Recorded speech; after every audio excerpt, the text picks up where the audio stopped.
పెసరవడలను ఒకసారి ఇలా చేసుకోండి. పైన క్రిస్పీగా లోపల సాఫ్ట్‌గా ఎన్ని గంటలైనా సరే ఈ విధంగానే ఉంటాయి. ముందుగా పెసలను ఒక నైట్ అంతా నానబెట్టుకోవాలి.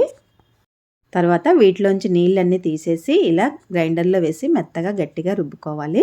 ఇది పక్కన పెట్టుకొని ఒక మిక్సీ జార్‌లోకి ఒక 5, 6 పచ్చిమిరపకాయలు, కొద్దిగా అల్లం ముక్క, రుచికి తగినంతగా ఉప్పు, 4, 5 వెల్లుల్లి రెబ్బలు వేసుకొని మిక్సీ పట్టుకొని రుబ్బు పెట్టుకున్న పిండిలో వేసుకోవాలి. సన్నగా తరిగిన కరివేపాకు, కొత్తిమీర, పుదీనా కూడా వేసుకొని ఒకసారి బాగా కలుపుకోవాలి. కొద్ది కొద్దిగా పిండిని తీసుకొని ఇలా కాటన్ క్లాత్ మీద వడలా చేసుకొని కాగుతున్న ఆయిల్‌లో వేసుకోవాలి. వేసుకున్న వెంటనే కదిలించకుండా ఒకవైపు కొంచెం కలర్ వచ్చిన తర్వాత రెండో వైపుకు తిప్పుకోవాలి. ఇలా మంచి కలర్ వచ్చే వరకు వేయించుకొని తీసేసుకోవడమేనండి. చాలా టేస్టీగా ఉంటాయి. పొట్టు పెసలతో చేసుకుంటున్నాం కాబట్టి ఎన్ని గంటలైనా సరే పైన క్రిస్పీగానే ఉంటాయి, లోపల సాఫ్ట్‌గా ఉంటాయి. ఆయిల్ కూడా అస్సలు పీల్చవు. నచ్చితే మాత్రం లైక్ చేయండి.